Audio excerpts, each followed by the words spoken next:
You're listening to the Christian Post Daily Podcast. Today is Wednesday, August 19th. Actress Hayden Panettiere, best known for Heroes and Nashville, has died at the age of 36. Greenville, South Carolina police say she was found unresponsive at the Judson Mill Lofts apartment complex Sunday afternoon and was pronounced dead at the scene, with reports indicating her boyfriend and brother were present. An autopsy found no signs of trauma, and coroner Mike Ellis says there's no indication of foul play, though the cause of death remains undetermined pending toxicology results. Her father, Alan Skip Panettiere, said, quote, "She was an incredible light and a force of nature who brought immeasurable love and joy to all who knew her."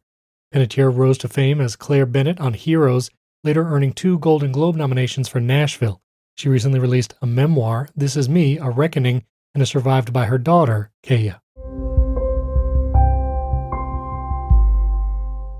A new report is raising alarms about Chinese influence in American education. The conservative watchdog group Defending Education released its investigation, Little Red Classrooms, finding that at least 83 universities and 26 K-12 schools across 30 states have taken part in China's Young Envoys Scholarship Program, run by the China Education Association for International Exchange.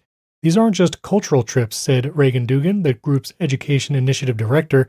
They're an integral part of China's broader soft power strategy aimed at infiltrating America's classrooms. The report notes CEAIE's charter pledges to adhere to the overall leadership of the Communist Party of China. Congressman John Molinar warned the association conceals its ideological motives, while Representative Marionette Miller Meeks called an Iowa high school's Beijing-funded 2024 trip a national security concern. Dugan says disclosure requirements must catch up. A U.S. Forest Service law enforcement officer in Colorado has won a religious accommodation allowing him to keep Sundays free for worship after twice being denied. Adam Demert, a devout Presbyterian based in Glenwood Springs who attends church twice on Sundays, was represented by the law firm Davis Graham and Stubbs and the First Liberty Institute, which argued his willingness to work Sunday emergencies undercut the government's undue hardship claim. First Liberty Senior Counsel Cliff Martin said, quote, "We are grateful for the leadership of Secretary Brooke Rollins, Deputy Secretary Stephen Vaden, and the rest of the leadership team at the Department of Agriculture, and for their protection of religious liberty for all Americans. The decision follows the Supreme Court's 2023 Groff v. DeJoy ruling and new USDA religious expression guidance issued last November.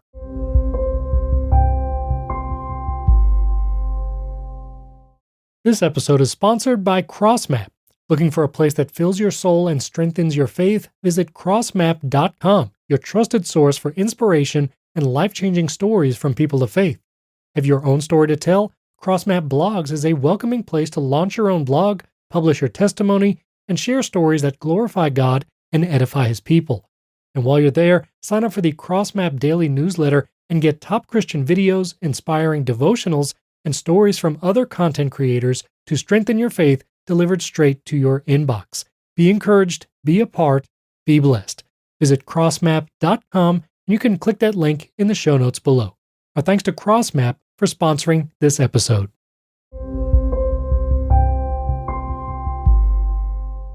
A legal battle is unfolding in Texas over a baby boy born to surrogate McKenna West, a 28-year-old Alaska nurse who refused to abort the child after he was diagnosed at 20 weeks with hypoplastic left heart syndrome, a rare congenital condition. West traveled to Dallas, where Attorney General Ken Paxton secured a court order requiring, quote, medically indicated stabilizing and life-sustaining care. Paxton declared, "Baby Gabriel deserves a chance at life, and I will not allow anyone to unlawfully deny him medically necessary care." But a separate restraining order gave the Los Angeles couple who hired her, Nosheen Gilkar and Omar Ahmed, physical custody and medical decision-making, barring West from possession of the child, whom they call Rumi. Their attorney, Lee Budner, denies they forced an abortion, calling the case political theater. A hearing is set for August 25th. An Indiana mother has settled her malpractice lawsuit against Illinois abortionist Dr. Keith Reisinger Kindle, who she says punctured her uterus and left half of her unborn child's remains inside her body during an abortion at about 22 weeks. The woman, identified in court filings as Jane Doe, filed suit in March 2025 against Reisinger Kindle and his Champaign-based Equity Clinic over the April 2023 procedure, seeking more than $50,000. A settlement was reached July 8th, with dismissal approved August 3rd. Doctors in Indianapolis found, according to the operative note, half of a deceased preborn human being in the right pelvis of the patient with evidence of severe and intentional trauma. Illinois regulators fined Resinger Kindle $5,000 and ordered 20 hours of continuing education. The clinic declined to comment. A court in Vietnam's Dak Lak province has sentenced Protestant pastor Yi Nun Ayun, age 59, to 7.5 years in prison for undermining the national unity policy, along with 4 years of supervised probation after his release. The trial, reported by Christian Solidarity Worldwide and Church in Chains, lasted about 2 hours with his wife and children present. Prosecutors alleged he led unregistered Protestant activities since 2003, helped found the Church of Christ Central Highlands in 2019, and collected roughly $294 for the group, in violation of Article 116 of Vietnam's Criminal Code.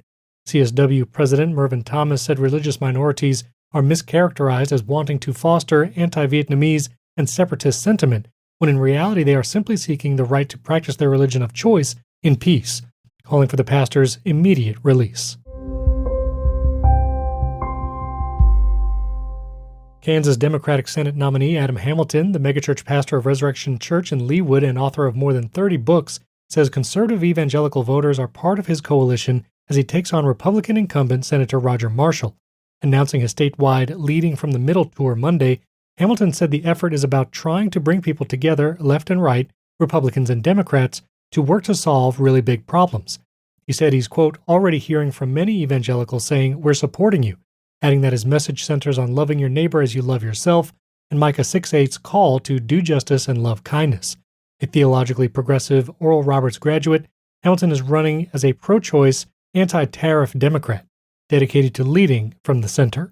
You can learn more about this story and everything you heard today by clicking the links in the podcast show notes below. Thank you for listening to the Christian Post Daily Podcast.